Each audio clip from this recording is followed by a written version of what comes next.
Pak, begini, pada saat melakukan uji konsekuensi, kan misalnya yang Bapak uji adalah KHS. KHS-nya kan tidak mesti dilihat oleh pihak eksternal. Tapi ada pertimbangan kenapa kemudian itu harus dikecualikan, Pak. Karena kan kalau Bapak hanya melibatkan pihak badan publik, pasti badan publik akan melindungi informasi itu pasti. 100%, 1000% pasti.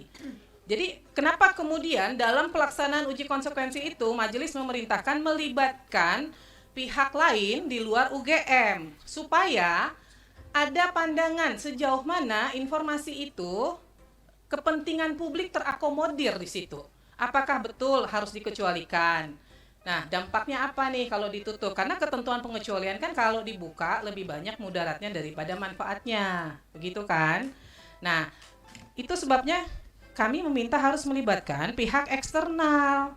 Kalau nih saya nih bagian dari Komisi Informasi, kalau saya melakukan uji konsekuensi untuk informasi yang kami kuasai, saya akan bilang itu dikecualikan, Pak. Maka perlu pandangan dari pihak lain, masyarakat, begitu loh. Iya betul Ibu gitu. Tapi sekali lagi kami di internal kemudian berkesimpulan bahwasanya itu adalah data pribadi gitu ya.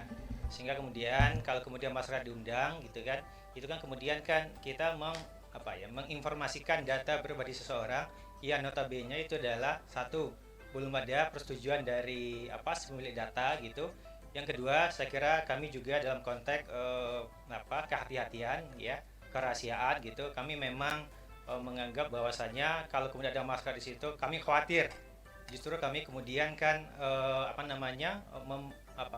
mengungkapkan data pribadi seorang yang notabene sekali lagi itu belum ada persetujuan dari pemilik data. Yang kedua, penting juga adalah itu belum ada juga putusan dari pengadilan ya yang memerintahkan kami untuk mengungkapkan data itu. Jadi atas dasar itu kemudian kami berpendapat bahwasanya kami dalam konteks ini tidak melibatkan masyarakat. Pak, saya tanya nih. Okay. Bapak melakukan uji konsekuensi, ini misalnya saya ambil contoh nih KHS. Ini hanya terkait KHS-nya Pak Jokowi atau KHS secara keseluruhan yang Bapak uji? Oke, sesuai dengan di SK tersebut itu khusus KHS-nya Pak Jokowi. Nah, kalau KHS pada umumnya diminta oleh publik terbuka atau tidak, Pak? Kalau misalnya nih publik meminta KHS atau yang lainnya di luar itu, ini terbuka atau enggak? Iya, saya kira kalau konteksnya ada tadi uji konsekuensi Ibu, kalau konteksnya dia melibatkan masyarakat, sekali lagi kami berpikir bahwasannya KHS itu data pribadi.